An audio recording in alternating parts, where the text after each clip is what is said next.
ipasa na po natin ang National Land Use Bill. Those were the words of President Aquino during his first ever State of the Nation address. So far, he has made good on his word, making the Land Use Bill a priority bill. Senator Juan Miguel Zubiri is one of the advocates of a national land use law.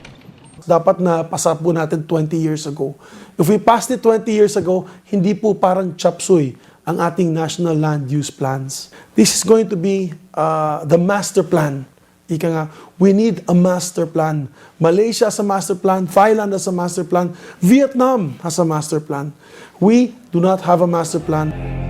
In Leyte Island, support for a comprehensive national land use plan is also growing, from the barangay to municipal level, all the way to the provincial level.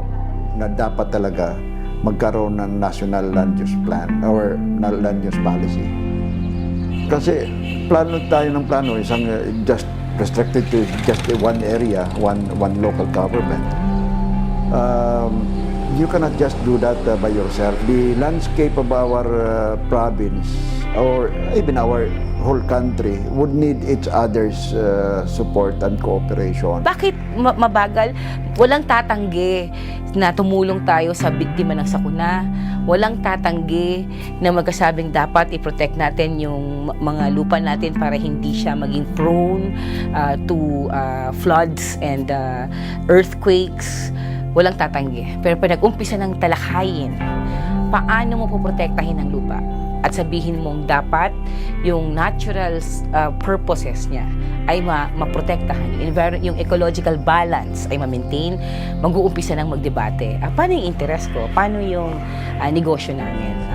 Paano yung development ng subdivision left and right without really considering which land should be protected and retained as agricultural lands? Nagkakaroon na ng debate doon. I remember when I was in Congress, yung kumakalaban pa ng batas na ito ay mga ahensya mismo. Ibang ahensya ng gobyerno, ay mabigat yun. If there's a department that says, no, we will not support this, or may kakausapin na congressman na pigilin itong batas na ito, nagkakaroon po ng monkey wrench, nagkakaroon po tayo ng problema. Hindi natin maiwasan yan. Meron talagang mga lawmakers na magkakaroon po ng vested interest. Let's say they're into subdivision development.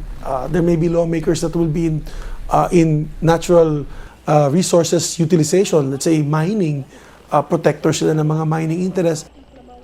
There have also been high-level dialogues with multiple stakeholders.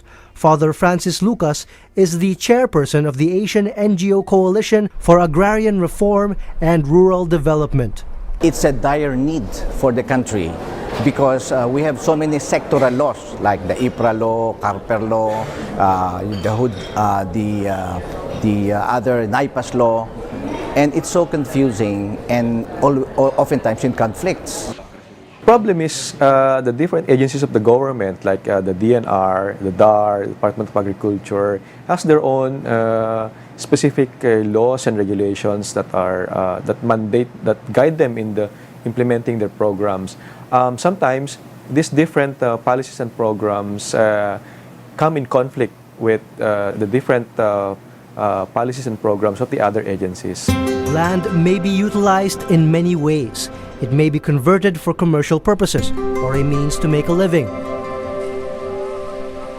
or for protection and conservation. Dr. Walter Salzer is the Director and Principal Advisor of GIZ's Environment and Rural Development Program here in the Philippines. GIZ is a federally owned enterprise that supports the German government in the field of international development cooperation. For more than 30 years now, GIZ has been cooperating with Philippine partners in strengthening the capacity of people and institutions. Usually, in a normal situation, you would have a land code or a land use law which actually regulates the access to that land exactly. The national government and its various agencies, the Department of Environment and Natural Resources, the Department of Agrarian Reform, and the Department of Agriculture still have the power to make decisions about land. The National Commission on Indigenous People is mandated to promote the rights and welfare of indigenous peoples. while the Local Government Code of 1991 gave local governments more power to manage their own natural resources. In the Philippines, several policies are related to land use. The Indigenous Peoples' Rights Act mandates that the domain claim shall be managed by the traditional leadership system through the issuance of ancestral domain titles.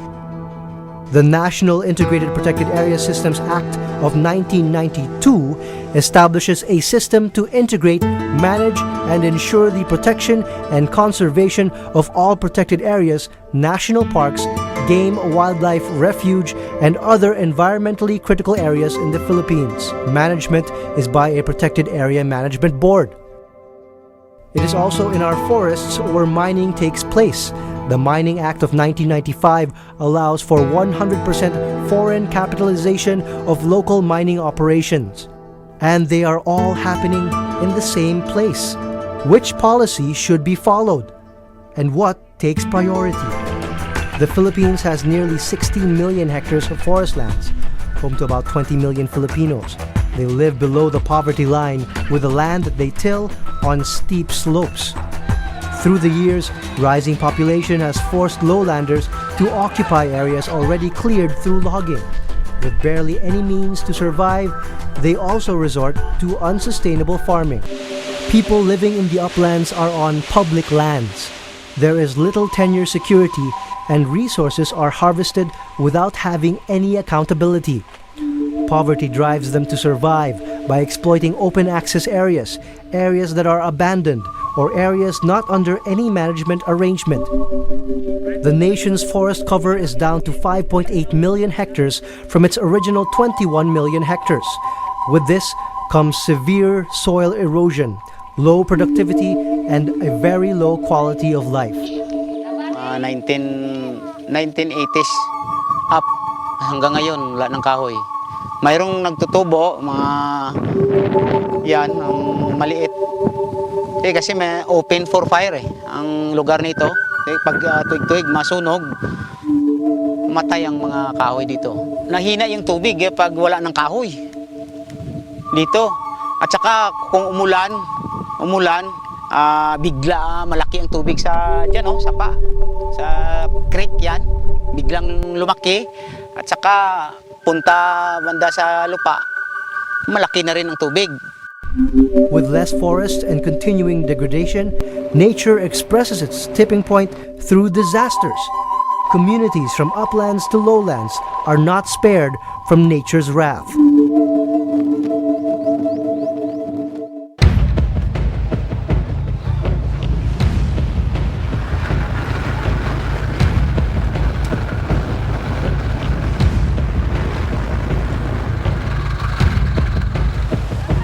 On November 5, 1991, Typhoon Uring caused massive floods in the city of Ormoc, Leyte.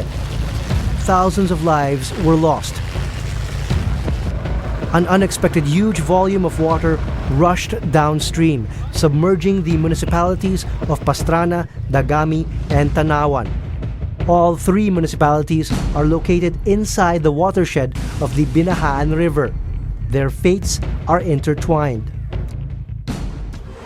Kasama yung Ormoc, kasama kami rito. Laki ng baha. Napituhan na yung barangay namin, lalo na yung mga pagkukupkas, yung mga nyugan namin. Yun, daming nasira na nyugan namin. The floodwaters also made their way to the municipality of Dagami. Esmeralda Bardillon Ortega, the mayor, recalls that day. We came to realize that the water came from Burawin area. And the water from the mountains would pass through that water area. But it so happened that there were so many lugs na nagbara. So yung water nag-rise up and it went down to the municipality of Burawin and eventually to Dagami. It was very fast. That was the first time that we experienced flood na not hindi water, muddy water. That was the worst.